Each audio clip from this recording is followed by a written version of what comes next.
We're incredibly grateful for your support. Before we begin today's tale, tell us, which city or country are you joining us from? We love connecting with our global audience. Now, let's dive into today's story. Chapter 1. The Unraveling. The acrid smell of burnt toast pierced through the Miller household's usual morning tranquility. Silas Miller stood motionless at the kitchen counter, his muscular frame tense as he stared at the blackened bread. His weathered hands, calloused from 15 years of wielding weapons and training in combat, gripped the edge of the marble countertop. The burnt breakfast wasn't what bothered him. It was the growing void between him and his wife, Brielle. He heard the shower running upstairs, Brielle's morning routine as predictable as ever. Her phone lay on the kitchen island, screen dark, but holding secrets he'd soon discover. The past few months had been different. The warmth in her eyes had dimmed, replaced by a calculated distance that set off every warning bell in his combat-trained mind. Silas picked up his coffee mug, the black liquid inside as bitter as his thoughts. Their relationship had changed, morphed into something unrecognizable. He remembered their college days, him in criminology, her in fashion merchandising. They'd been unstoppable then, two ambitious souls with clear visions of their future. The shower stopped. Silas remained still, listening to the familiar sounds of Brielle's movements above. Her footsteps, the opening and closing of drawers, the soft thud of her makeup bag on the vanity. A notification sound cut through the silence. Brielle's phone screen lit up, and Silas's eyes caught the message preview. "Can't wait to see you tonight, my muscle god." The words burned into his retinas. His grip tightened on the mug, knuckles white with tension. The Marine in him kicked in immediately. Assess, analyze, plan. He set the mug down with deliberate control, though his insides churned with rage. Upstairs, Brielle hummed to herself, unaware of the storm brewing below. Silas heard her designer heels clicking on the hardwood, coming closer. He straightened his spine, years of military discipline masking his turmoil. Morning, Brielle breezed past him, her perfectly styled blonde hair bouncing with each step. She wore a crimson designer dress that hugged her curves, an outfit that cost more than most people's monthly salary. The scent of her expensive perfume lingered in the air. "Morning," Silas replied, his voice neutral. He watched as she moved around the kitchen, her actions precise and deliberate, avoiding his personal space as she had done for months now. "Burnt toast again," she commented, wrinkling her nose at the smell. "You should let me buy that fancy toaster I saw at Williams-Sonoma." Silas said nothing, observing how she barely glanced his way, how her shoulders tensed when he moved closer to pour more coffee. The woman before him was a stranger wearing his wife's face. "I'll be home late tonight," Brielle announced, typing something on her phone. "Big project at work. The boutique chain expansion?" Silas asked, knowing it was a lie. "Yes, exactly that." She grabbed her designer bag, still not meeting his eyes. "Don't wait up." As she walked toward the door, Silas spoke again, his voice carrying the authority that had commanded troops in combat zones. "Brielle." She paused, her hand on the doorknob. "Yes. Be careful out there. People aren't always what they seem." A flicker of uncertainty crossed her face before she covered it with a practiced smile. "Of course. Have a good day." The door closed behind her, and Silas stood alone in the kitchen. He pulled out his phone and dialed a number he hadn't used in years. "Matt? It's Silas. I need your help." Meanwhile, across town at the Iron Temple gym, Jax Thorne admired his reflection in the mirror as he performed his morning workout routine. His massive arms bulged with each curl, veins prominent under his tanned skin. At 32, he was at his physical peak, though the needles and vials hidden in his gym bag told the true story of his impressive physique. "Looking huge today, Jax," a young trainer called out as she passed by with a client. Jax flashed his trademark smile, the one that had graced numerous fitness magazine covers. "Always got to stay ready for the camera, sweetheart." He set down the weights and checked his phone, smirking at the message he'd sent earlier. Brielle Miller, his latest conquest. She was different from his usual type, more sophisticated, with a brain to match her beauty. The fact that she was married to a retired Marine only added to the thrill. The gym's owner approached, a clipboard in hand. "Jax, got those new client consultations lined up for you today. Cancel them, Jax replied, wiping his face with a towel. Got a special appointment tonight. Again? That's the third time this week. Jax's expression darkened. You got a problem with how I handle my schedule? The owner backed off immediately, recognizing the dangerous glint in Jax's eyes. No problem. I'll get someone to cover for you. Alone again, Jax returned to admiring his reflection. His life was a carefully constructed image of success, built on a foundation of steroids, manipulation, and charm. The foster homes, the poverty, the rejection, all buried beneath layers of muscle and bravado. He grabbed his phone again, typing out another message to Brielle. Reservations at 8. Were something sexy? The response came quickly. Can't wait. Having trouble focusing at work thinking about you. Jax grinned, imagining her husband's face if he knew what was happening. The retired Marine probably thought he was still in control of his perfect little life. The thought made Jax laugh as he headed to the showers. The day crawled by for Silas. He spent it gathering intelligence, falling back on his military training. Matt had already begun digging into Jax's background, and the preliminary findings painted an interesting picture. Multiple assault charges. Matt's voice crackled through the phone. All dropped mysteriously. Guy's got connections in the local scene. Keep digging, Silas instructed.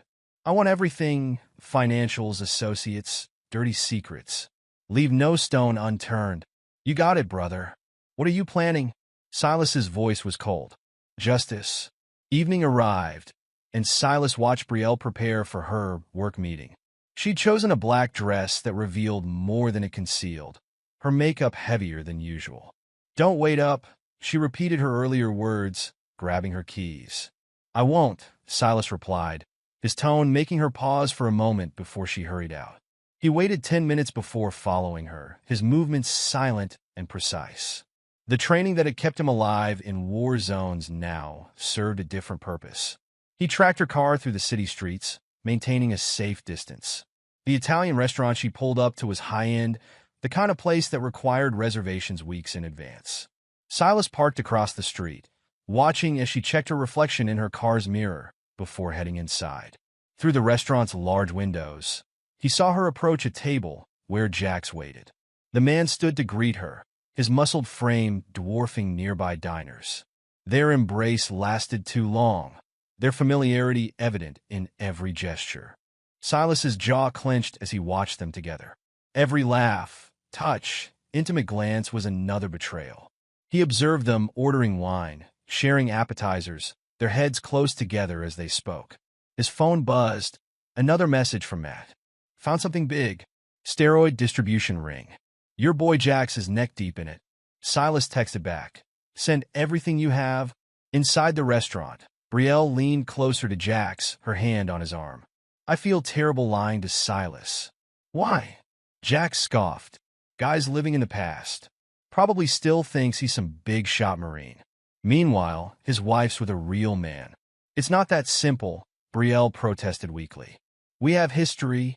History doesn't keep you warm at night, baby. Jax reached into his pocket. Speaking of which, he pulled out a small velvet box, sliding it across the table. Brielle's eyes widened as she opened it, revealing a diamond ring that made her wedding band look modest in comparison. Jax, I want you to leave him, Jax declared. Tonight.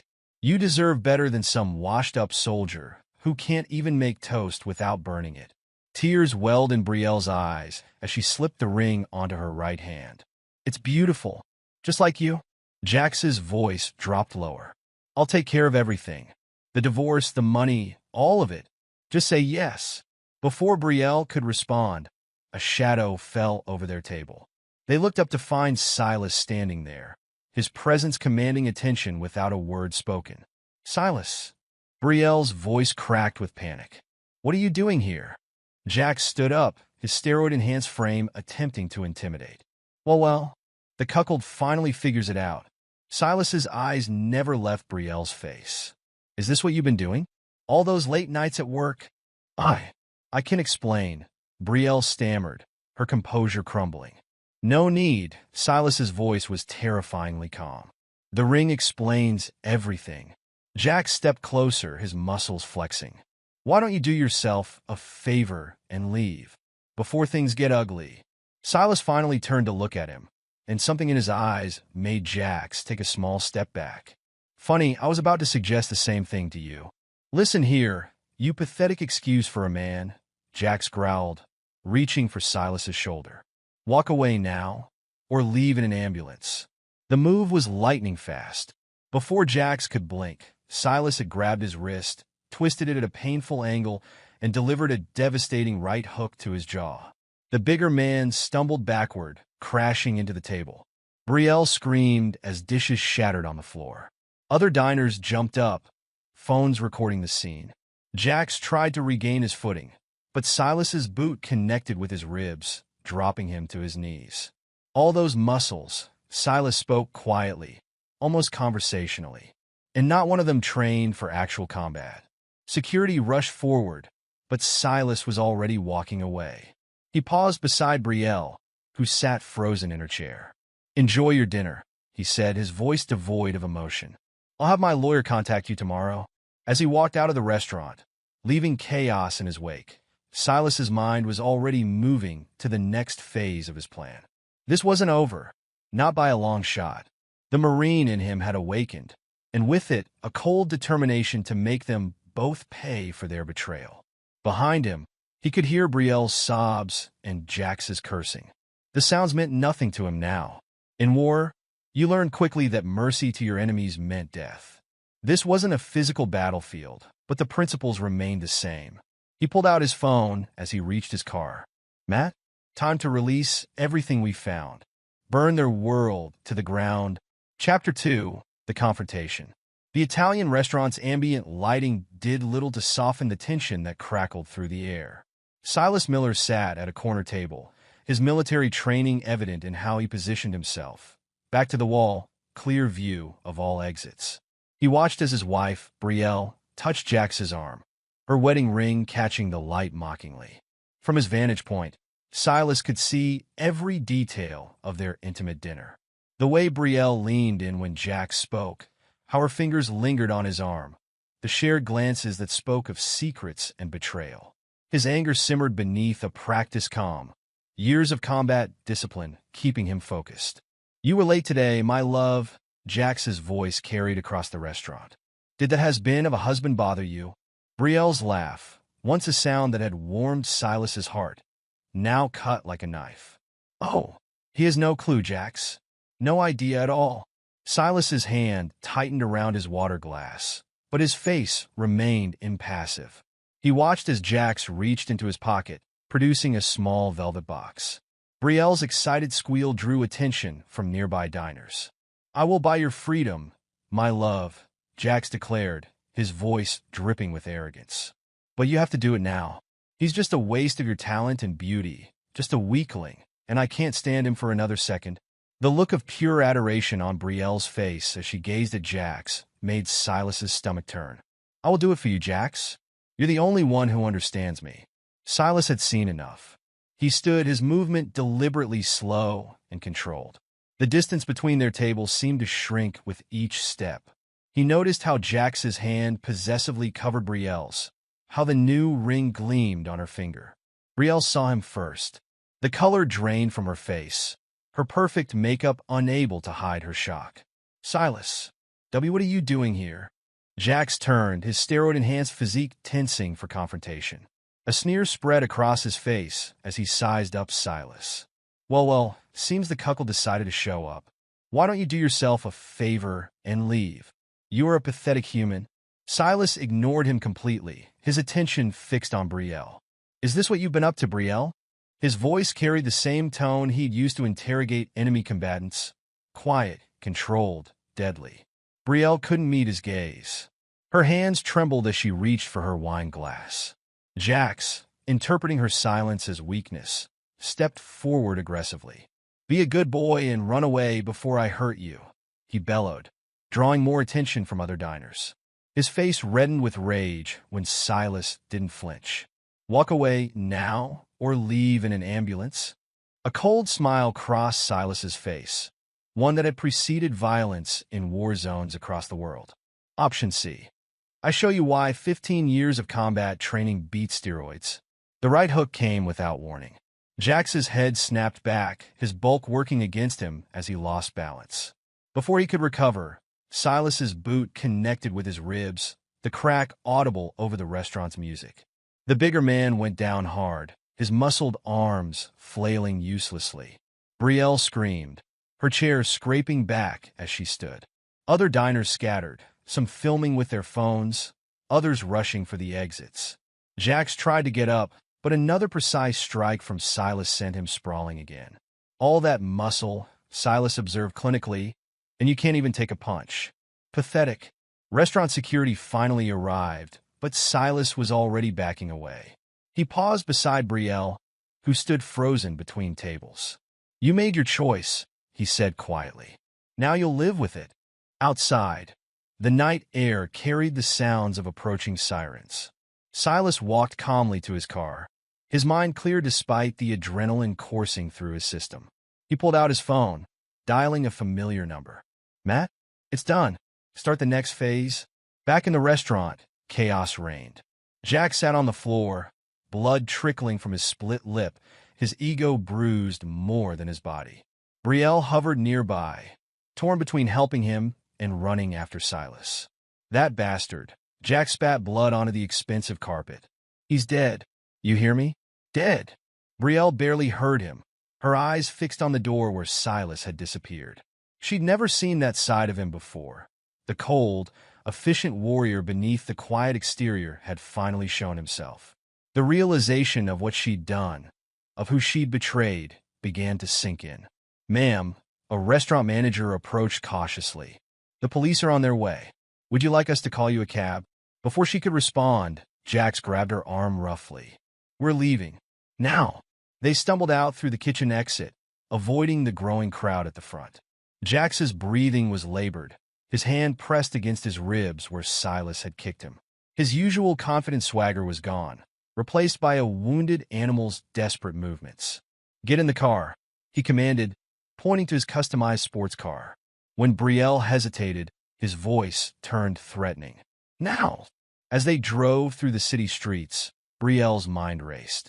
The evening had spiraled so far from what she'd imagined. She glanced at Jax's profile, seeing for the first time the ugliness beneath his perfect exterior. How did he know? Jax muttered, hitting the steering wheel. How the fuck did he know? Jax, maybe we should... Shut up, he snapped. Just shut up. I need to think. Brielle sank back into her seat, her hand unconsciously touching the new ring on her finger. What had seemed romantic hours ago now felt like a brand of shame. Chapter 3. The Aftermath. The spare bedroom in Matt Ramirez's apartment smelled of electronics and coffee. Silas sat on the edge of the bed, his phone silent, but his mind racing. The events at the restaurant played on repeat in his head, each detail analyzed. Matt appeared in the doorway, his lean frame silhouetted by the blue glow of multiple computer screens behind him. You okay, brother? I'm fine, Silas replied, his voice steady. What have you found? Matt moved to his workstation, pulling up multiple windows of information. Your boy Jax isn't just dealing steroids. He's part of a larger operation. Got connections to some serious players in the underground scene. Silas nodded, unsurprised. And Brielle? She's been busy. Matt's fingers flew across the keyboard. Multiple secret accounts, unusual transfers. Been siphoning money from her company's expense accounts for months. The revelation hit Silas like a physical blow, but his face remained impassive. Show me everything. As Matt laid out the evidence, Silas's tactical mind began formulating plans. Each piece of information was a weapon, each secret a potential strike point. The Marine in him recognized this as another type of warfare, one fought with information instead of bullets. There's more. Matt hesitated. They've been meeting for longer than you thought. Hotel receipts, restaurant bills. It's been going on for at least 6 months. 6 months. The time frame aligned perfectly with Brielle's growing distance, her late nights at work, her sudden interest in fitness and health clubs. Silas had noticed the signs, but had attributed them to stress from her job. Her parents involved in any of this? Silas asked, remembering his in-laws' barely concealed disdain for his military background. Matt grinned. "Oh, you're gonna love this. Dear old dad's real estate empire? Built on fraud and bribes. Mom's charity foundation? Front for money laundering. Keep digging." Silas stood, stretching his combat-hardened muscles. "I want every detail. Weakness, pressure point. What's the plan?" Silas's expression darkened. "They wanted to destroy what I built. Now I'll show them what real destruction looks like." Across town, Brielle sat alone in her car outside her parents' mansion. She'd left Jax at his apartment, unable to bear his increasingly erratic behavior. Her phone showed dozens of missed calls from work. News of the restaurant incident had already spread. She jumped at a tap on her window. Her mother, Elizabeth, stood there in designer sleepwear, concern etched on her surgically perfected face. "Darling, what's wrong? Why didn't you call?" Brielle burst into tears as she got out of the car, falling in her mother's arms like a child. Between sobs, she recounted the evening's events. Inside the mansion's opulent sitting room, Elizabeth poured 2 generous glasses of wine, while Brielle's father, Richard, paced the imported marble floors. "This is unacceptable," Richard fumed. "That military brute attacking people in public. I'll have my lawyers." "He knows, Daddy," Brielle interrupted. "About everything. About Jax, about the money." "Money?" Elizabeth's perfectly manicured hand froze midway to her lips. "What money?" Brielle's voice dropped to a whisper. "I've been taking from the company accounts to help Jax with his business ventures." The silence that followed was deafening. Richard's face turned an alarming shade of red. "You did what?" he finally managed. "Do you have any idea what this could do to our reputation? To my business?" "I'm sorry," Brielle sobbed. "I didn't think." "No, you didn't think?" Richard exploded. "That low-class musclehead has been using you, and you've been too blind to see it." Elizabeth set down her wine glass with a sharp clink. "Richard, please. Shouting won't help. Nothing will help if this gets out." Richard collapsed into an armchair. "Everything we've built." Meanwhile, at his apartment, Jax paced like a caged animal. The bruises from Silas's attacks were darkening, his ribs screaming with each movement. He doubled his steroid dose, the chemicals fueling his rage. His phone buzzed, a message from his supplier. "Meeting. Tomorrow. Urgent." Jax hurled the phone against the wall. The humiliation of being beaten by Silas, a man he dismissed as a washed-up soldier, burned worse than any physical pain. He caught his reflection in the mirror. The perfect physique he'd built, the image he'd crafted, all shattered by a few precise strikes.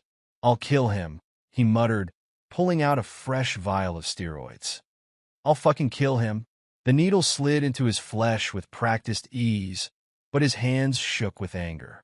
In his mind, he was already plotting revenge, unaware that Silas was several steps ahead, methodically preparing to dismantle everything he held dear.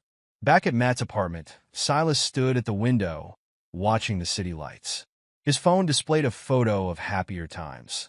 Him and Brielle on their wedding day, both smiling, both innocent of the pain to come. With a decisive movement, he deleted the photo. The man in that picture, the one who believed in second chances and forgiveness, was gone. In his place stood a warrior who'd learned the hard way that betrayal demanded retribution. "Matt," he called out, "start the protocols. It's time they learned what real warfare looks like." As dawn approached, 3 lives teetered on the edge of destruction. Brielle, seeking refuge in her parents' wealth. Jax, drowning in steroids and rage. And Silas, calculating his next moves. The battle lines were drawn, an act I drew to a close with the promise of devastation to come. Chapter 4. The Unraveling of Brielle's World. The morning sun illuminated the executive office at elite fashion boutiques, where Brielle sat reviewing quarterly reports. Her manicured nails tapped nervously against the mahogany desk as she tried to focus on the numbers before her.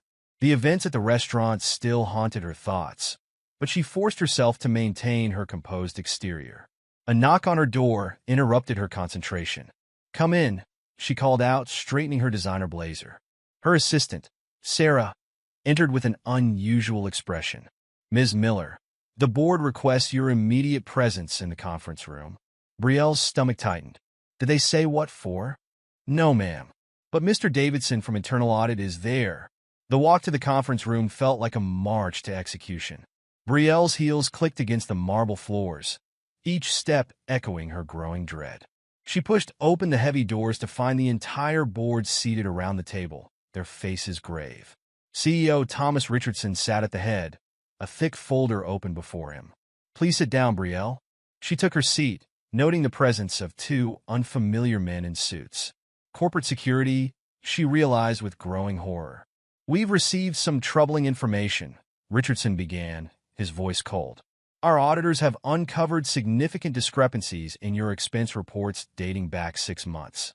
He pushed several documents across the table. Brielle's blood ran cold as she recognized the transaction records.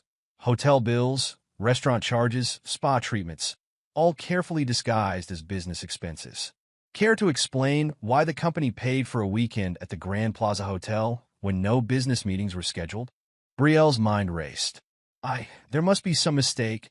No mistake, the head auditor interrupted. We have security footage, receipts, everything. You've been systematically defrauding the company. Richardson's voice cut through her panic. We're suspending you immediately pending a full investigation. Corporate security will escort you to clear out your office. You can't do this, Brielle protested. I've given 10 years to this company, and you've betrayed our trust, Richardson replied. Be grateful we haven't called the police. Yet, in her office, Brielle's hands shook as she packed her personal items into a box. Her phone buzzed, a text from Jax, need to talk. Now, across town at the Iron Temple, Jax faced his own nightmare. The gym owner, Marcus, stood in his office doorway, tablet in hand. What the hell is this? Marcus demanded, turning the screen toward Jax. The local news website displayed a damning headline. Popular trainer linked to steroid distribution ring. Jax's face reddened. It's bullshit. Someone's trying to smear me. Really? Marcus scrolled through the article. Because they've got documentation. Police reports, witness statements, bank records. Hell, they even have photos of you making exchanges in the parking lot. Marcus, come on. We've been friends for years. No, we've been business partners. And now you're toxic. Marcus tossed a letter onto his desk. You're terminated, effective immediately. Clear out your locker and don't come back. Jax grabbed the letter, crumpling it in his fist. You can't do this to me. I built this place's reputation, and now you're destroying it. Get out before I call security. In the locker room, Jax punched his locker repeatedly, denting the metal. His phone kept buzzing. Sponsors canceling contracts, clients dropping his services, reporters requesting comments. His carefully constructed world crumbled around him. He yanked open his gym bag, pulling out a vial of steroids. His hands trembled as he prepared the injection, nearly doubling his usual dose. The familiar sting of the needle brought little comfort. This is him, he muttered. That fucking Marine. He's behind this. At Matt's apartment, Silas monitored the chaos through multiple computer screens. Matt's fingers flew across keyboards, orchestrating the systematic destruction of their targets' lives. Brielle's company took the bait, Matt reported. Board meeting lasted exactly 12 minutes before they suspended her. Silas nodded, his expression unchanged. And Jax? Local news ran the steroid story. His gym fired him, and I've got confirmation that 3 major sponsors have terminated his contracts. More will follow. Good. Silas stood, stretching his combat-hardened muscles. What about the surveillance? Matt switched screens, showing multiple camera feeds. Got eyes on both of them. Brielle's heading home. Jax is still at the gym, having what looks like a breakdown in the locker room. Keep watching. They'll try to contact each other soon. The prediction proved accurate. Within hours, Brielle's car pulled into the parking lot of Jax's apartment complex. She found him pacing his living room, steroid vials and syringes scattered across the coffee table. What's happening? She demanded. How did they find out about everything? Jax grabbed her arms roughly. Your husband. He's destroying us. Silas? But how could he? Wake up. Jax shook her. He's not just some dumb grunt. He's got help, resources. We need to hit back.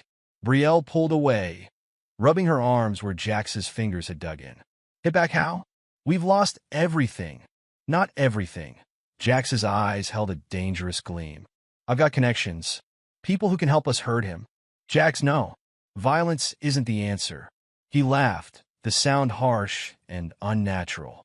Violence is the only answer. Look what he's done to us. Back at Matt's apartment, Silas reviewed the surveillance footage. They're planning something stupid, he observed. Matt nodded. Want me to dig deeper into Jax's connections? No need. Let them make their move. It'll give us more ammunition. You sure that's wise? Jax is unstable, pumped full of steroids and rage. Silas's expression remained cold. Good. Unstable opponents make mistakes. And when they do, we'll be ready, Matt finished. The day wore on, and Brielle returned to her empty house. She walked through the rooms, noticing for the first time how many of the expensive items had been purchased with stolen money. Her phone kept ringing. Her parents, her friends, reporters. She ignored them all. In her closet, she ran her hands over designer dresses, each one now feeling like a noose around her neck. The ring Jax had given her sat heavy on her finger, no longer a symbol of freedom, but a mark of her downfall. She picked up a framed photo from her nightstand, her wedding day with Silas. They looked so happy, so in love. What had she done? How had she thrown it all away for someone like Jax? The phone rang again. This time she answered. Brielle? Her mother's voice was tight with anxiety. Have you seen the news?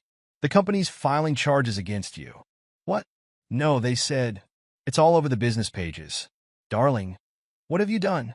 Brielle sank on her bed, reality crushing down on her. Mom, I need help. We can't. Your father is furious. He says you've embarrassed the family. But I'm your daughter, and we have our own reputation to protect. I'm sorry, darling. You're on your own? The line went dead. Brielle stared at her phone, tears streaming down her face. In just 24 hours, her entire world had imploded. At a downtown bar, Jax met with a man named Victor, a former client with connections to less savory elements of society. You want to hurt this guy? Victor asked, nursing his whiskey. It'll cost you. Jax slammed his fist on the bar. I don't care about the cost. I want him to suffer. Careful, Victor warned. Your reputation's already in the gutter. You sure you want to add assault charges? Add whatever you want. That bastard needs to pay. Victor studied him for a moment. You're not thinking straight. The steroids are making you crazy. Are you helping me or not? Fine. But when this goes bad, and it will, don't say I didn't warn you. Throughout the city, the wheels of destruction continued turning. News outlets picked up the story of Brielle's corporate fraud. Social media exploded with speculation about Jax's steroid ring. Their carefully constructed facades crumbled piece by piece. And in the center of the storm, Silas watched and waited, knowing the worst was yet to come. He'd learned in combat that the most dangerous moment wasn't the initial attack. It was when a wounded enemy lashed out in desperation. Matt monitored their target's movements, noting patterns and vulnerabilities. They're both spiraling, he reported. Jax's steroid use has doubled. Brielle's burned through her savings, trying to maintain appearances. Good, Silas replied. Let them feel what it's like to lose everything. You're not worried they might do something desperate? Silas's expression remained unchanged. I'm counting on it. Chapter 5. The Escalation. The pounding on Matt's apartment door echoed through the hallway. Through the security camera feed, Silas observed Brielle standing outside, her designer outfit wrinkled, her makeup smeared with tears. Please, Silas, she called out. I know you're in there. We need to talk. Matt glanced at his friend. Want me to get rid of her? No, Silas stood. I'll handle this. He opened the door, but remained in the doorway, blocking her entrance. Brielle looked up at him, her composed facade cracking. What's happening? She pleaded. Why are you doing this? You know exactly why. Silas's voice carried no emotion. You made your choice, Brielle. Now face the consequences. I was confused. She reached for his arm, but he stepped back. He was exciting, different. But I never meant. Never meant what? Silas cut her off. Never meant to steal from your company? Never meant to humiliate me? Never meant to get caught? Tears streamed down her face. Please, they're pressing charges. My parents won't help. I have nowhere else to go. You have Jax, Silas reminded her coldly. Your muscle god who promised to buy your freedom. How's that working out? Silas, I'm sorry. I'll do anything. That's your problem, Brielle. You'll do anything for anyone who gives you attention. You're pathetic. The words hit her like physical blows. I was your wife. And now you're nothing to me? He stepped back inside. Goodbye, Brielle. The door closed with finality. Through the camera, they watched her collapse against the wall, sobbing. Matt whistled low. Harsh, brother. She deserves worse. Silas returned to the computers. Any movement from Jax? Yeah, about that. Matt pulled up a video feed. He's been meeting with some interesting people. The footage showed Jax in a dimly lit bar, talking intensely with a man Silas recognized. Victor Petrova, small-time criminal, thinks he's bigger than he is. They're planning something, Matt warned. Want me to dig deeper? No need. Let them come. As if on cue, the perimeter alarm blinked. Security cameras showed Jax approaching the building, his steroid-enhanced frame moving with barely contained rage. Right on schedule, Silas observed. Matt, go to the backup location. I'll handle this. You sure? Guys hopped up on enough steroids to kill a horse. Good. Makes him sloppy. Jax didn't bother with subtlety. He tried to kick in the door, only to find it reinforced. Security lights flooded the hallway, momentarily blinding him. Come out, you coward, he roared. Face me like a man.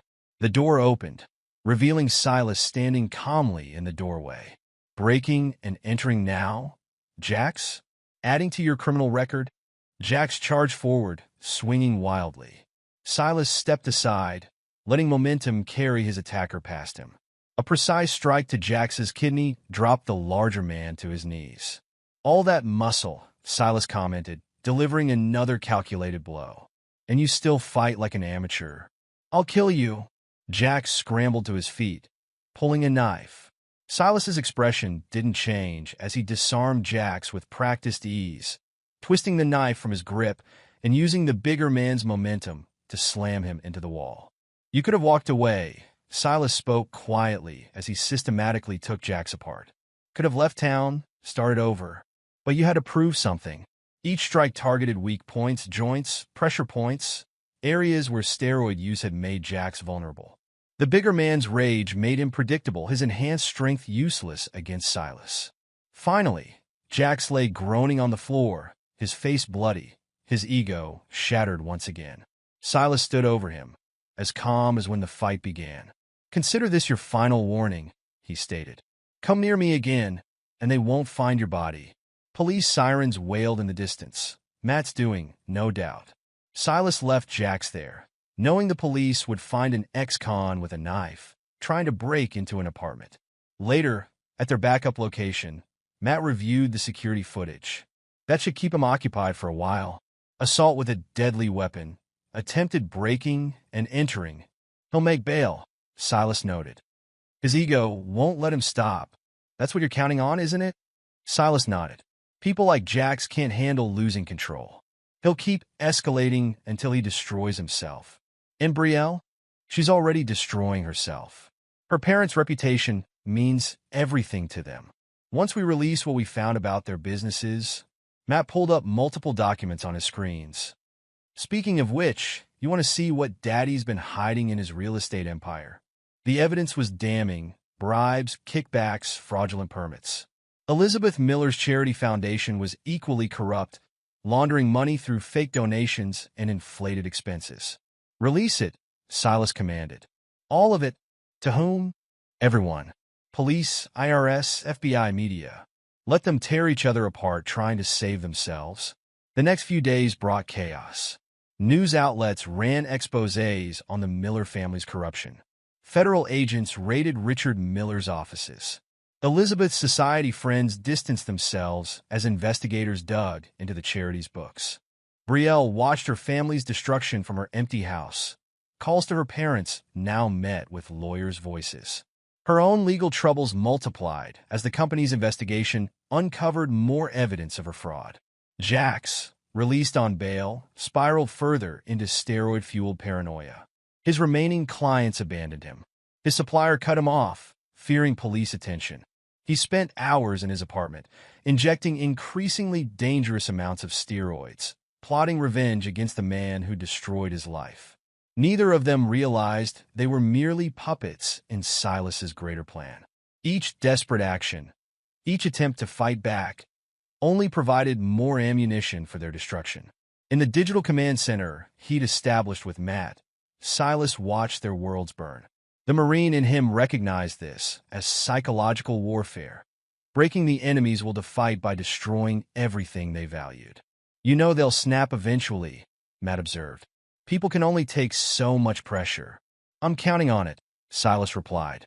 Let them come, together or separately. Doesn't matter. And then they'll learn why you don't betray a Marine. The pieces were in place, the trap set. All that remained was to wait for his targets to make their final, fatal mistakes. Chapter 6. The Web Titans. Richard Miller paced his luxurious office, phone pressed to his ear as he barked orders at his lawyers. Stacks of documents covered his desk, financial records, bank statements, permit applications. Each one a potential landmine in the federal investigation. I don't care what it costs, he snapped into the phone. Make this go away. A knock interrupted his tirade. His secretary stood in the doorway, face pale. Sir, the FBI is here. With warrants. Agents flooded the office, boxes in hand. The lead investigator approached his desk. Mr. Miller, step away from those documents. This is harassment. Richard blustered. I'll have your badges for this. Save it for your arraignment, the agent replied, signaling his team to begin gathering evidence. We have quite a paper trail on your activities. Across town, Elizabeth Miller faced her own crisis. The Charity Foundation's board had called an emergency meeting, and she sat surrounded by angry faces. The evidence is irrefutable, the board chairman stated. Millions in donations, redirected to personal accounts. Shell companies receiving consulting fees. What do you have to say for yourself? Elizabeth's carefully maintained composure cracked. I can explain. Save it for the prosecutors. Another board member cut in. We're dissolving the foundation immediately. At Matt's surveillance hub, Silas watched the Miller empire crumble. Multiple screens showed federal agents at various properties, Elizabeth being escorted from the foundation offices, reporters swarming both scenes. Their accounts are frozen, Matt reported. House, cars, everything under investigation. They won't be able to help Brielle even if they wanted to. Speaking of Brielle, Silas nodded toward another screen, showing his wife's desperate face as reporters cornered her outside her lawyer's office. Ms. Miller, is it true you stole from your company to fund your affair? Did you know about your parents' illegal activities? What do you say to allegations that you helped launder money through the fashion boutiques? Brielle pushed through the crowd, her designer sunglasses failing to hide her distress. She fumbled with her car keys, hands shaking. Her phone buzzed, Jack's calling again. She answered, desperate for any support. Have you seen the news? His voice was frantic, slurred. They're coming after all of us. Jax, please, I can't. Meet me. Now. We need to plan. Plan what? It's over. My career, my family. That bastard did this. Jax's voice rose to a shout. He's ruining everything. Meet me at my place in an hour. No excuses. At Jax's apartment, the scene was chaotic. Empty vials littered the coffee table, papers scattered across the floor. Jax paced manically, his skin flushed, veins bulging unnaturally. We have to strike back, he ranted as Brielle entered. Hit him where it hurts. How? Brielle collapsed onto his couch. He's taken everything. Not everything. Jax pulled out his phone, showing messages from Victor. My contacts are ready. We just need money. Brielle laughed bitterly. Money? My accounts are frozen. My parents are under investigation. I can't even pay my lawyer. What about jewelry? Designer stuff? Anything we can sell? She twisted her wedding ring, the only valuable piece she had left. The irony wasn't lost on her. Meanwhile, Silas and Matt monitored their desperate planning. Matt had planted bugs in Jax's apartment weeks ago, capturing every word. They're getting desperate, Matt observed. Jax's steroid use is making him unstable. He's dangerous. Good, Silas replied. The more unstable he becomes, the easier our next move will be. Which is, let them dig their own graves. The surveillance feed showed Jax grabbing Brielle's arm roughly. You're not backing out now. This is your fault too. You're hurting me. Hurting you? That Marine is destroying us. And you're worried about a little pain? Silas watched him passively as Jax's true nature emerged. The facade of charm stripped away, revealing the violent core beneath. Should we intervene? Matt asked as Jax's grip tightened on Brielle's arm. No, she chose this. Let her see exactly what she chose. Brielle wrenched free, backing toward the door. You're crazy. The steroids have made you insane. Don't you walk away from me. Jax lunged for her, but his steroid-impaired coordination made him stumble. She fled, leaving him raging in his apartment. Through the surveillance feed, they watched him destroy his own furniture in a drug-fueled rampage. His supplier cut him off, Matt reported. He's running low on steroids, mixing with other drugs. He'll snap soon. And Brielle? Another screen showed her in her car, makeup streaking with tears. She pulled into a hotel parking lot, the only place she could afford now. Running out of options, Matt noted. Her lawyers threatening to drop her case. Corporate fraud charges are pending. The fashion industry's blacklisted her. Increase the pressure, Silas commanded. Release the second wave of evidence to the media. Within hours, new headlines appeared. Fashion executives affair. Inside the corporate fraud scandal. Miller family corruption. A web of deceit. Steroid ring investigation widens. Celebrity trainer named Kingpin. Brielle's phone buzzed constantly. Journalists, former friends, debt collectors. Each call twisted the knife deeper. Her perfect world had shattered completely. Jax, spiraling in his drug-induced paranoia, made endless calls to his underworld contacts.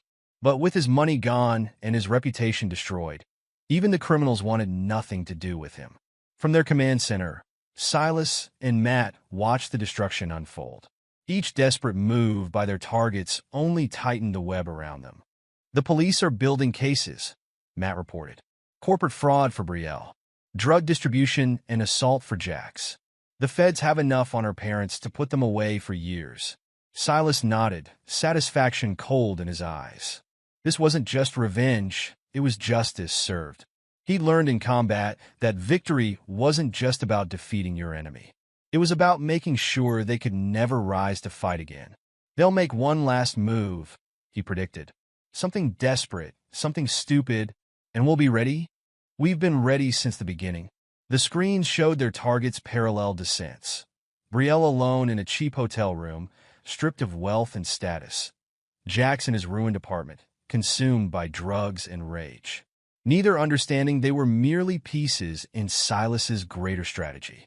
The former Marine watched it all, his expression unchanging.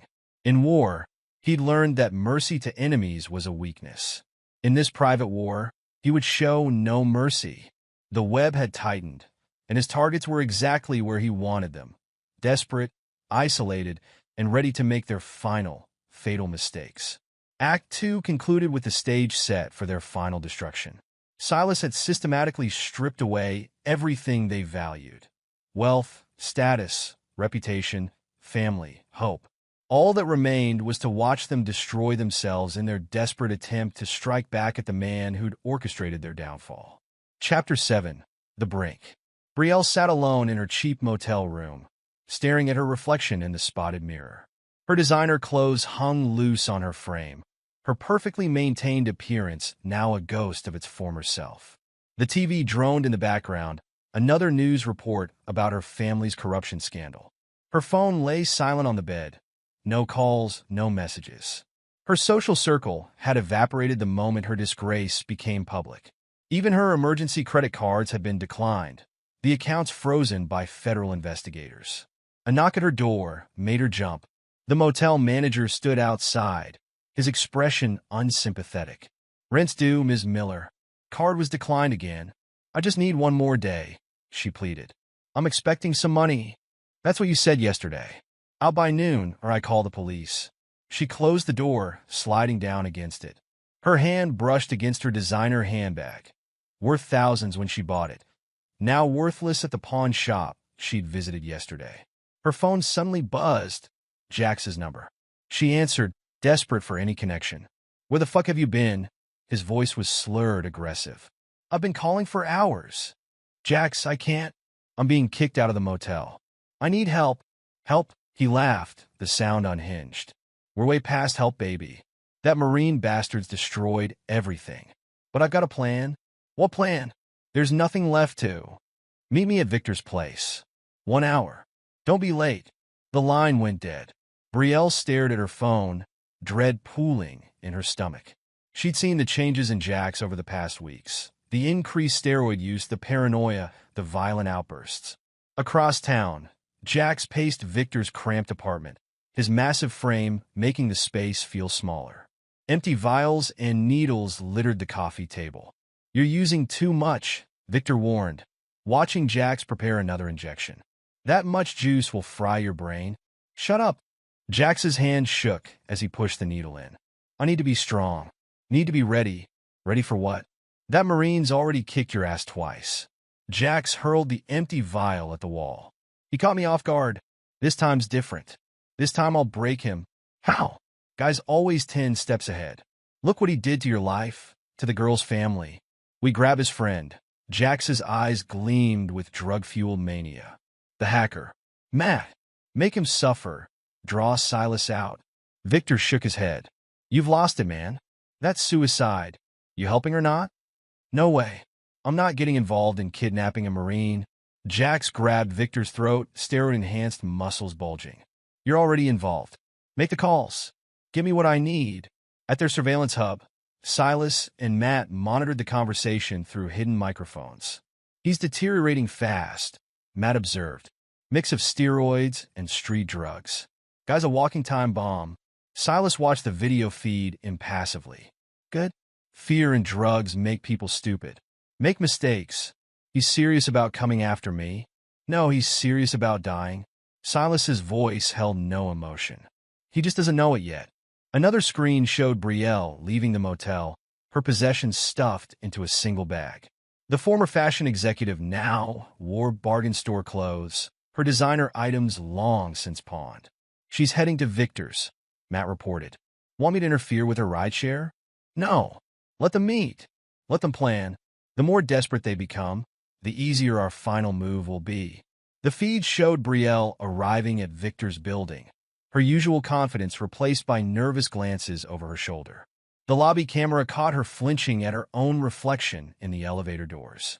In Victor's apartment, Jax's pacing had become more frenzied. His skin was flushed, veins standing out unnaturally across his steroid-enhanced muscles. Finally, he grabbed Brielle's arm as she entered, yanking her inside. What took you so long? Jax, you're hurting me. She tried to pull away, seeing the wild look in his eyes. What's wrong with you? Wrong with me? He laughed manically. Everything's wrong. That bastard took everything. My career, my sponsors, my life. Victor watched from the corner, shaking his head. Man, you need to chill. You're spiraling. Shut up.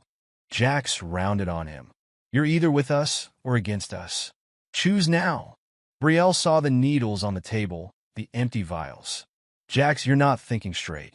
The drugs. I'm thinking clearer than ever. He pulled her close, his grip bruising. We're going to make him pay. All of us. Together. How? Brielle's voice shook. He's destroyed everything. My family's under investigation. My accounts are frozen. We take what matters to him. Jax's eyes held a dangerous gleam. His friend Matt. The one who helped him ruin us. Kidnapping? Brielle gasped. That's insane. We'll go to prison. We're already going to prison. Jax shouted. Corporate fraud, drug charges, they've got everything. At least this way, we heard him back. In their command center, Silas and Matt exchanged glances as they listened. They're actually planning it, Matt said. Should we call the cops? Not yet, Silas replied. Let them dig deeper. I want everything on record. The surveillance feed showed Jax laying out his plan. Incoherent, drug-fueled ravings about revenge and justice. Brielle sat rigid on Victor's couch, fear evident in her posture. This isn't right, she whispered. We can't. Can't what? Jax loomed over her. Can't fight back? Can't hurt the man who destroyed our lives. This isn't fighting back. This is suicide. Jax backhanded her, sending her sprawling. You've always been weak, just like your parents, folding as soon as things got tough. Victor stepped forward. Hey man, take it easy. Jax spun, fist connecting with Victor's jaw. You too? All of you cowards? The feed showed Jax's complete breakdown, attacking both Brielle and Victor in a steroid-fueled rage. Furniture shattered, walls dented from thrown objects. Now, Matt asked, hand hovering over the phone. Now, Silas confirmed. Make the call. Police sirens wailed in the distance as Jax continued his rampage. Brielle crawled toward the door, blood trickling from her split lip. Victor lay unconscious by the overthrown coffee table. Nobody leaves? Jax grabbed Brielle's hair, dragging her back. We finished this. We killed them both. The door burst open. Police tactical unit, weapons raised. Freeze! Hands where we can see them. Jax roared, charging the officers. The taser hit him mid-stride, his massive frame crashing to the ground. Even then, the cocktail of drugs in his system kept him fighting as they subdued him. Brielle sobbed in the corner as paramedics checked her injuries. Her perfect world, already in ruins, had just shattered completely. At their hub, Silas watched it all unfold. Phase 1 complete. Phase 1. Matt looked up from his monitors. What's Phase 2? We finished this? Tonight. Outside Victor's apartment, police loaded a handcuffed, raving Jax into a patrol car. Brielle sat in an ambulance, giving her statement to detectives. Neither of them realized they were still just pieces in Silas's greater plan. The former Marine stood from his monitoring station, checking his weapon with practiced efficiency. Time to end this game. Chapter 8, The Showdown. The abandoned warehouse loomed against the night sky, its empty windows like vacant eyes. Silas moved through the darkness with practiced silence, each step calculated, each position carefully chosen. Matt's voice crackled in his earpiece. Targets approaching from the south. Looks like he managed to slip his police escort. Right on schedule, Silas replied softly. What's his condition? According to the police scanner, he attacked 2 officers, stole a car. He's armed, grabbed one of their sidearms in the struggle. Perfect. The warehouse had been Silas's choice. Remote, controlled sight lines, multiple exit points. He'd spent days preparing it, knowing Jax would eventually come looking for a final confrontation. Heavy footsteps echoed through the empty building. Jax stumbled in, his massive frame silhouetted by distant streetlights. The stolen police pistol wavered in his grip. Come out, you coward! His voice boomed off metal walls. Face me. Silas's voice seemed to come from everywhere and nowhere. Still charging in without thinking. You never learn.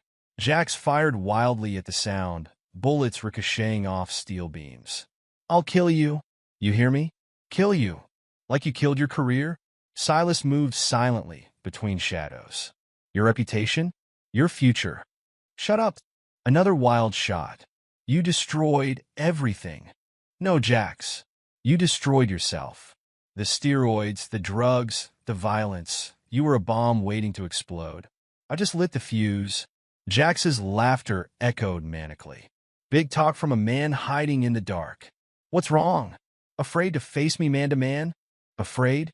Silas emerged into a shaft of light, standing calmly as Jax whirled to face him. I've faced real warriors in real combat.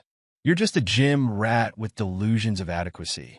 Jax roared, charging forward with the gun raised. Silas moved like liquid, deflecting the weapon and striking precise points on Jax's steroid-enhanced frame. The bigger man staggered, his drug-addled coordination no match for Silas's trained reflexes. Too slow, Silas commented, delivering another precise strike. Too predictable. I'll show you predictable. Jax swung wildly, his massive fist whooshing through empty air as Silas ducked under it.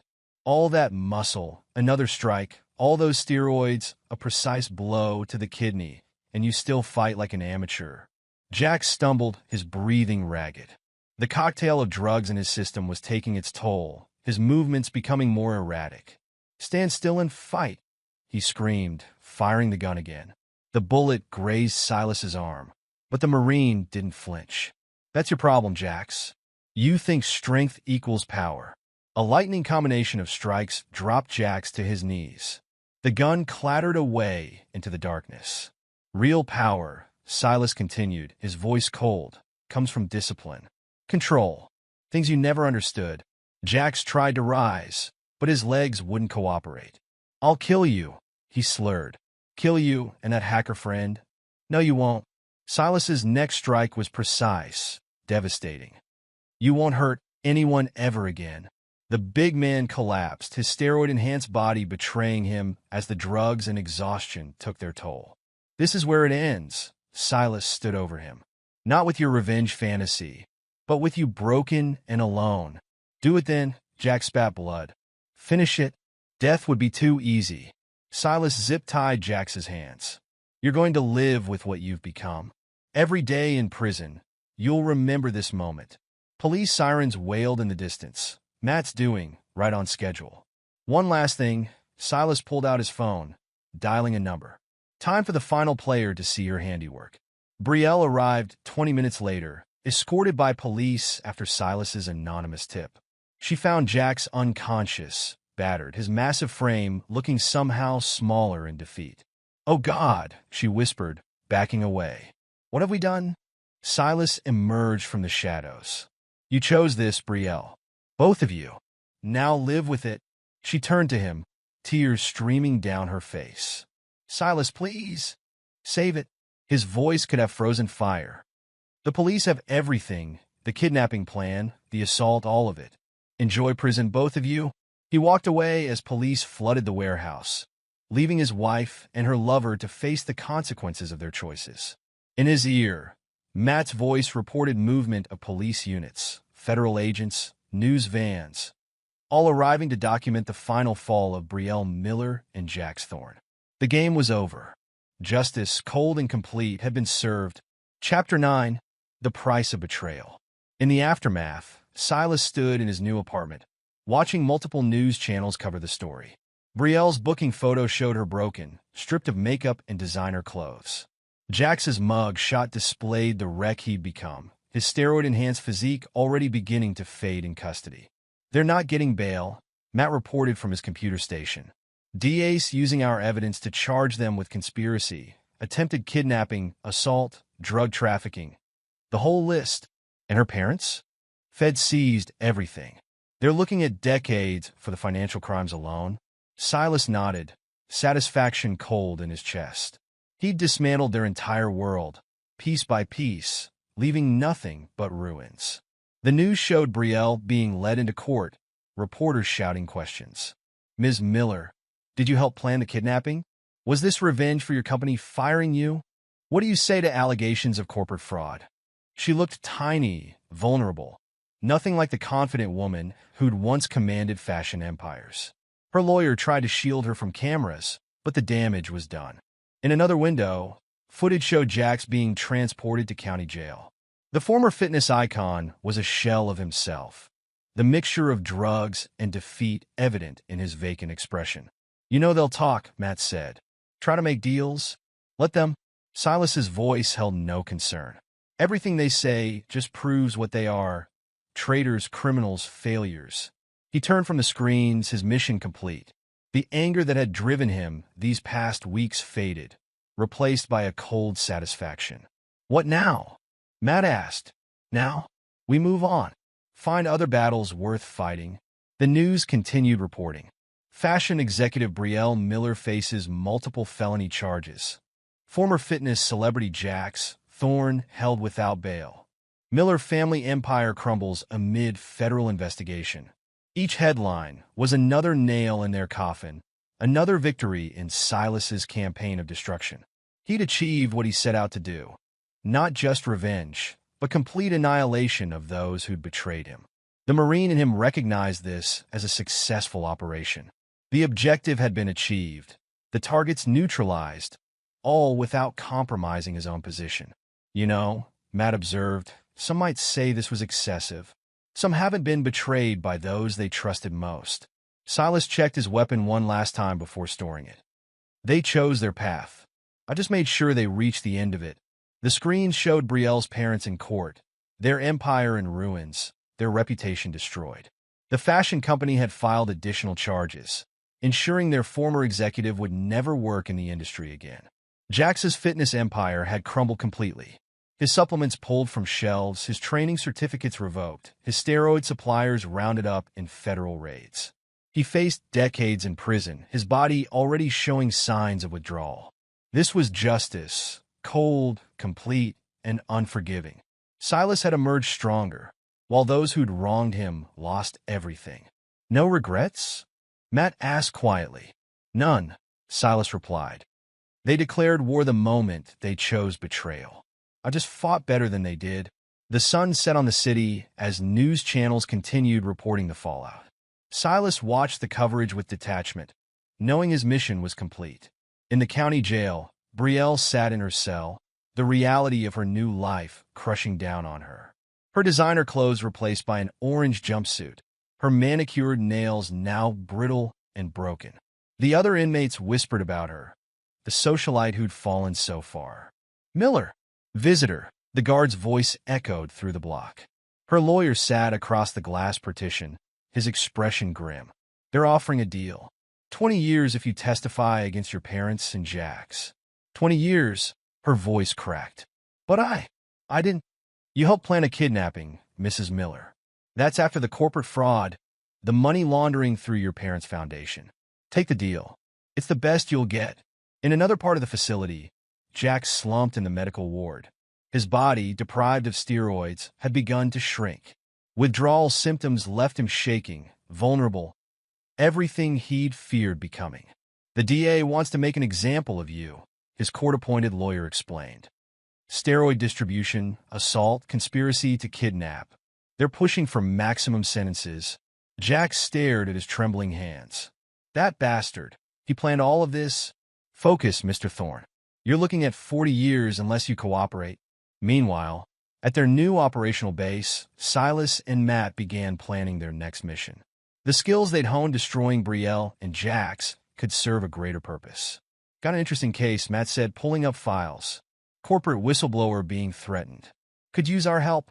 Silas studied the information. Sounds worth investigating. You sure you're ready? After everything, the past is done. We leave it buried with them. The news played one final update. Brielle's tearful courtroom confession, Jax being led away in chains, the Miller family empire being dismantled piece by piece. Silas watched without emotion, knowing his vengeance was complete. He'd emerged from betrayal not broken, but harder, stronger, more focused. The naive man who trusted too easily was gone, replaced by someone who understood the true cost of disloyalty. They never understood what they were dealing with, Matt observed. No, Silas agreed. They thought I was just another victim to use and discard. They learned differently. The screen showed Brielle's parents being led into federal court, their assets seized, their empire destroyed. Everything they'd built through corruption now served as evidence against them. Jax's former gym had been sold, his name stripped from the building. His supplements were recalled, his training certificates revoked.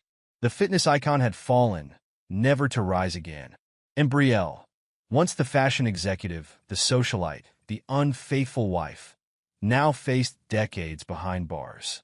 Her betrayal had cost her everything. Family, freedom, future. This was justice as Silas saw it. Not swift, not merciful, but complete and irrevocable. He'd handled betrayal the way he'd handled combat, with precision, patience, and absolute commitment to the objective. Ready to move forward? Matt asked, preparing to wipe the screens. Silas nodded, checking his weapon one final time. Always. There's more work to be done. The news faded to black as they began planning their next operation. Behind them lay the ruins of those who dared to betray a Marine.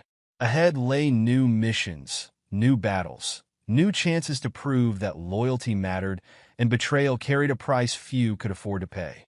Silas Miller had changed, transformed by betrayal into something harder, more dangerous.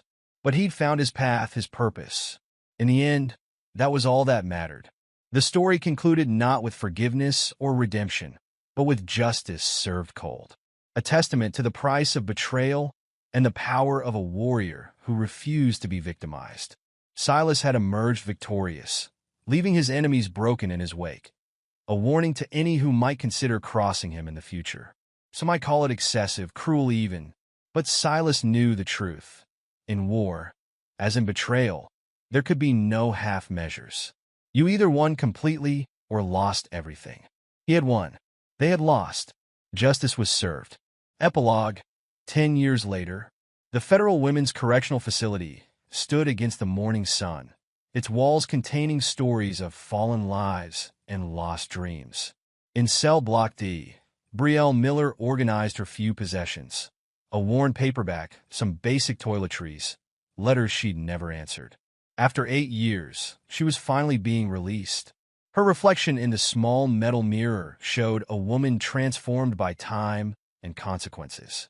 Gone were the designer clothes and perfect makeup. Her once meticulously maintained blonde hair had grayed at the temples, now pulled back in a simple ponytail. The years of incarceration had stripped away every trace of the socialite she'd once been. "Miller," the guard called out. Processing time.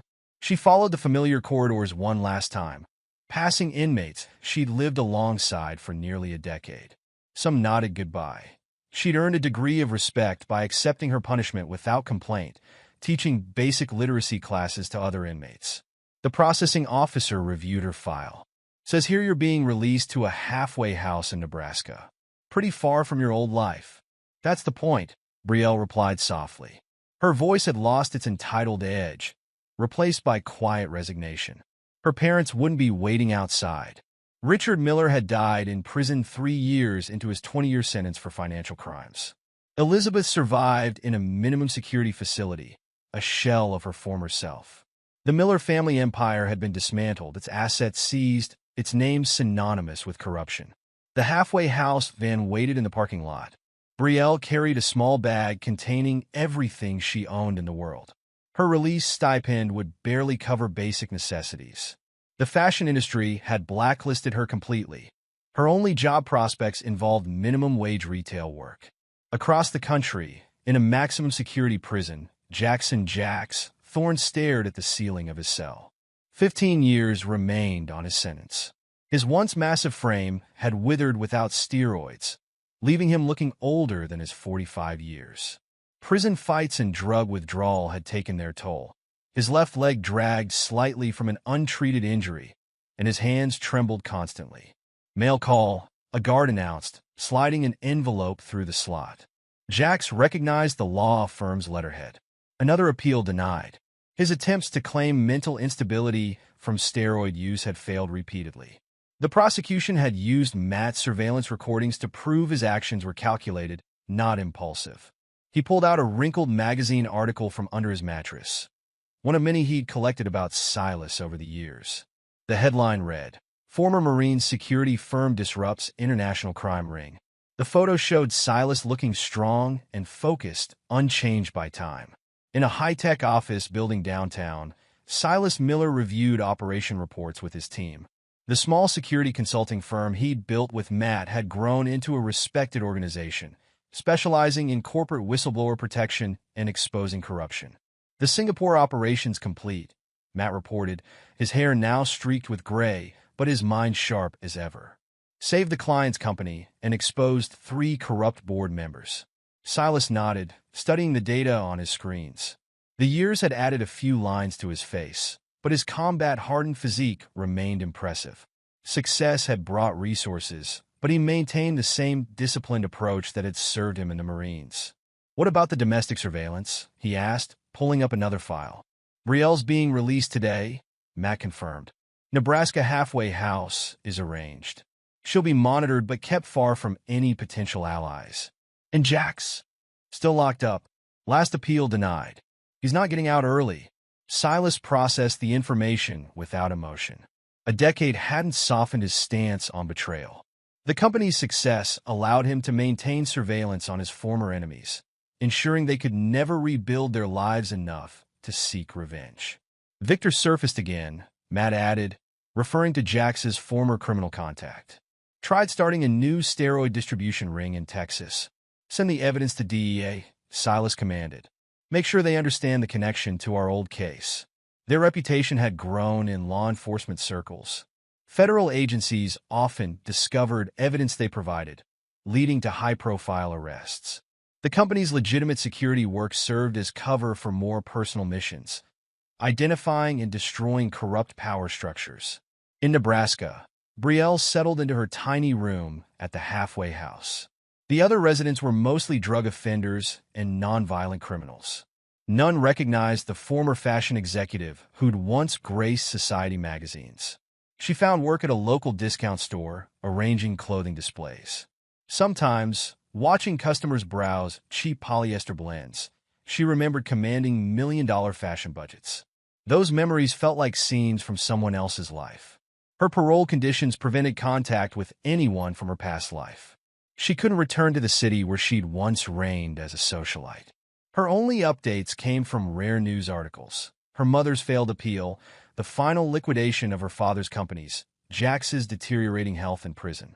At his desk, Silas reviewed a surveillance photo of Brielle at work. She looked older, humbled, completely stripped of pretense. The image joined others in a secure file, periodic confirmations that justice remained served. Still keeping tabs? Matt asked, noting the open file. Always. Silas's voice held no emotion. Success doesn't mean letting your guard down. The company had expanded internationally, with offices in major cities. Their reputation attracted high-profile clients. Corporations needing protection from internal corruption, whistleblowers facing retaliation, victims of powerful enemies. Each mission followed the template Silas had perfected in his personal vendetta. Gather intelligence, identify vulnerabilities, dismantle support structures, deliver precise strikes. His military background combined with Matt's technical expertise made them practically unstoppable. Some clients questioned their method's intensity. Silas never apologized for thoroughness. He'd learned from experience that half measures left room for enemies to recover and retaliate. In her halfway house room, Brielle wrote in her journal, part of her mandated therapy. She documented her fall from grace, acknowledged her crimes, explored her motivations. The therapist said writing helped process trauma, but some wounds went too deep for words. She tried contacting her mother once, early in her sentence. The reply came from lawyers. Elizabeth blamed Brielle for destroying the family, wanted no further communication. The rejection hurt less than expected. Prison had taught her about real loyalty, real friendship, real consequences. Jax's cell walls displayed magazine photos of his glory days, fitness model shoots, competition victories, celebrity appearances. The images mocked him now. His body, once his source of pride and power, had betrayed him like everyone else. Other inmates avoided him. His reputation for steroid-fueled violence followed him between prisons. Even the gangs kept their distance, viewing him as unstable, unreliable. He spent most days alone, reliving his downfall in endless cycles of rage and regret. In his office, Silas reviewed applications for the company's new cybersecurity division. The business's growth allowed him to help fellow veterans, providing jobs and purpose to those struggling with civilian life. "Remember that kid from 3rd Battalion?" Matt asked, indicating a particular application. "Martinez. Good soldier, solid under pressure. He's finishing his computer science degree. Could be an asset." Silas nodded approval. The company's culture emphasized military values, loyalty, discipline, mission focus. Those who betrayed trust found themselves blacklisted across entire industries. A news alert flashed on Matt's screen. "Victor's been arrested. DEA moved fast on our intel." Good. Make sure the evidence chain is solid. No legal loopholes. They'd refined their methods over the years. Each operation now ended with ironclad cases, ensuring targets faced maximum consequences. The company's success bought political influence, but Silas preferred letting official channels deliver justice. Brielle's halfway house roommate, a former addict named Sarah, noticed her organizing the store's discount racks. "You've done this before, haven't you? Like, professionally?" Brielle adjusted a sleeve with practiced care. "Another life. Doesn't matter now. Must have been something big." way you carry yourself. It was until I threw it away. The conversation ended there. Brielle had learned to deflect questions about her past. Her therapist called it progress, accepting consequences without self-pity. She called it survival. In his cell, Jax received another visitor, a true crime writer wanting interviews for a book about the case. Not interested, he growled, his voice rough from disuse. It's a chance to tell your side, the writer pressed. People still remember the fitness icon you were. That man's dead. The Marine killed him. The writer left empty-handed. Jax returned to his endless push-ups, trying to maintain some shadow of his former physique. Without steroids, without proper nutrition, it was a losing battle against time and biology. Silas's company landed another major contract, protecting a telecommunications firm from corporate espionage. The client list grew more prestigious each year, but he maintained the same hands-on approach to operations. Intel suggests internal involvement, Matt reported, displaying network analysis. Someone selling company secrets. Start surveillance. Build the case. The usual protocol. Their methods remained consistent. Gather evidence. Identify conspirators. Dismantle networks systematically. Each successful operation enhanced their reputation for thoroughness. After work, Brielle attended mandatory counseling sessions. Today's topic: rebuilding self-worth after incarceration. You're making progress, the counselor noted. Taking responsibility, not making excuses. Prison teaches you about consequences, Brielle replied. Real ones, not just losing social status. Have you thought about contacting family? They made their choice. Like I made mine? The session ended with homework, listing positive goals for the future. Brielle wrote simple things. Maintain employment, stay clean, follow parole requirements. Her ambitions had shrunk to match her circumstances. Jax's prison psychiatrist reviewed his file during their monthly session. Still having revenge fantasies? What else is there? Jax's laugh held no humor. He took everything, left me with memories and hatred. That's not healthy long-term coping. Nothing about this is healthy. Nothing about this is long-term. The psychiatrist noted increased depression, recommended medication changes. Jax ignored the prescriptions like he ignored everything else. His mind remained trapped in the past, reliving his glory days and subsequent destruction. At day's end, Silas secured the office's classified materials. The company had expanded, but maintained military-grade security protocols. Trust earned through loyalty, betrayal punished without mercy. Martinez starts Monday, Matt mentioned. Put him on the Singapore follow-up. Start him small. Test his commitment first. They'd learn to evaluate people carefully, spotting potential betrayal before it materialized. The company's success attracted opportunists, but few survived the vetting process. In her halfway house bed, Brielle dozed fitfully. Dreams mixed past and present. Fashion shows becoming prison corridors, designer gowns turning to orange jumpsuits. She woke repeatedly, reminded that her old life existed only in memory. Jax paced his cell in darkness, 7 steps each way. His thoughts circled endlessly. Past glory, present ruin, future emptiness. The prison psychiatrist called it obsessive rumination. He called it justice. Silas's final victory, playing eternally in his mind. Silas reviewed tomorrow's operation schedule. The company had grown beyond his original vision, becoming a force for justice in its own right. Each mission still followed his core principle. Loyalty rewarded, betrayal punished completely. A decade had passed since his personal vendetta, but its lessons shaped everything that followed. Success bought power, power enabled justice.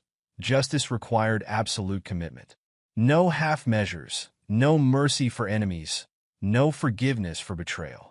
His phone buzzed, another client requesting help against corruption. He studied the details with professional detachment, already plotting strategy. The past had taught him well, and the future held endless opportunities to apply those lessons. The story's players remained in their assigned roles. Brielle adapting to reduced circumstances, Jax trapped in prison and regret, Silas expanding his influence and power. Justice, once served, maintained its grip eternally. Time had transformed them all, But the fundamental truth remained unchanged. Betrayal carried consequences, and those consequences lasted forever. Silas had made sure of that, and his growing success ensured he could maintain that truth indefinitely. The epilogue ended as it began: Brielle in exile, Jax in prison, Silas in power. A decade's passage hadn't altered the essential outcome. Justice, served cold, remained preserved in ice, unchanging and eternal. And there you have it. Another story comes to an end. What did you think? I'd love to hear your thoughts in the comments below. If you enjoy this story, consider joining our community by subscribing. It means the world to us. For more stories like this one, check out the recommended videos on screen, and I'll see you there.